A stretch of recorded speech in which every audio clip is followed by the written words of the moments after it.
नमस्कार. संपूर्ण भारतीय चित्रपटसृष्टीत वंडर गर्ल म्हणून ओळखल्या जाणाऱ्या सुप्रसिद्ध ज्येष्ठ अभिनेत्री वर्षा उसगावकर यांनी आजवर अनेक गाजलेल्या सिनेमांमध्ये विविध भूमिका साकारलेल्या आहेत. गम्मत जम्मत, हमाल दे धमाल, खट्याळ सासू, नाटाळ सून, तिरंगा, परदेसी यासारख्या अनेक गाजलेल्या मराठी आणि हिंदी चित्रपटांमध्ये त्यांनी आजवर काम केले.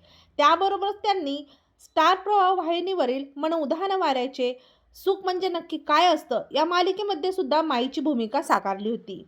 काही वर्षांआधी आलेल्या दुनियादारी या चित्रपटातील वर्षा उसगावकर यांची भूमिका प्रेक्षकांच्या विशेष अशी पसंतीस आली होती.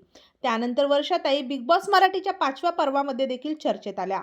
बिग बॉसच्या घरातील वर्षाताई आणि निक्कीच्या वादाची चर्चा सारखीच होत होती. मात्र एक काळ असा होता जेव्हा वर्षाताई यांच्या प्रोफेशनल आयुष्याबरोबरच वैयक्तिक आयुष्यामुळेही त्या चर्चेत राहिलेल्या आहे.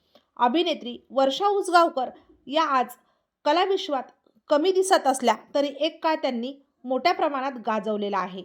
वर्षा उसगावकर यांचं हिंदी सिनेसृष्टीतील एका दिग्गज अभिनेत्यासोबत नाव जोडलं गेलं होतं व हे दोघंही एकमेकाच्या प्रेमात अखंड बुडालेले होते. पण पुढे झालं काय ते आजच्या व्हिडिओमध्ये आपण पाहूयात. तत्पूर्वी आपण जर मराठी चित्रकथा या यूट्यूब चॅनलला एकदा सबस्क्राईब केलं असेल तर नक्की सबस्क्राईब करा. अभिनेत्री वर्षा उसगावकर यांनी 1988 साली प्रसारित झालेल्या महाभारत या मालिकेमध्ये अर्जुनची सून अभिमन्यूची पत्नी उत्तरा ही व्यक्तिरेखा साकारली होती. या मालिकेमधूनच त्यांनी मालिका विश्वात पहिलं पाऊल ठेवलं होतं. या मालिकेमध्ये अनेक दिग्गज कलाकारांनी भूमिका साकारल्या होत्या. महाभारतमध्ये भगवान श्रीकृष्णाची भूमिका साकारणारे अभिनेते नितीश भारद्वाज हे देखील प्रसिद्ध झाले.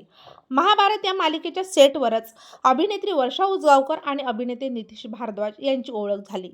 नंतर पुढे त्यांच्यात चांगली मैत्री झाली आणि याच मैत्रीचं रूपांतर पुढे प्रेमात झालं. या मालिकेदरम्यान त्यांचं अफेअरही काही वर्ष होतं. पण अभिनेते नितीश भारद्वाज यांच्या घरच्यांना वर्षाताई या अजिबात पसंत नव्हत्या. त्यांनी या दोघांच्या नात्याला विरोध केला.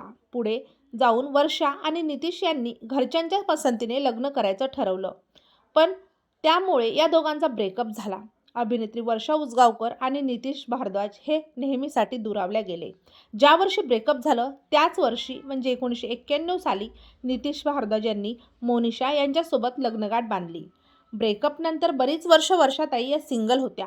त्यांचं नाव अनेक अभिनेत्यांसोबत जोडलं गेलं पण त्यांनी कधीच या नात्यावर शब्द देखील उच्चारला नाही.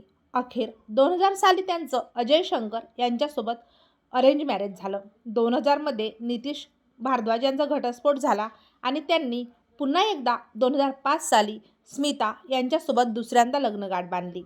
एका मुलाखतीदरम्यान अभिनेत्री वर्षाताई उसगावकर यांनी त्यांच्या अफेअरच्या अफवा फेटाळून लावल्या असल्या तरी त्यांच्या अफेअरच्या चर्चा कायम सुरू असतात. वर्षाताई अजय शंकर यांच्यासोबत विवाहित असून सुखाने संसार करत आहे. आज देखील त्यांचा चाहता वर्ग प्रचंड मोठा आहे.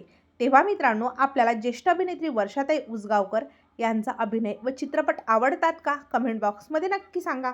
आणि अशाच माहिती जाणून घेण्यासाठी आपल्या मराठी चित्रकथा या मराठी यूट्यूब चॅनलला एकदा नक्की सबस्क्राईब करून घ्या. धन्यवाद.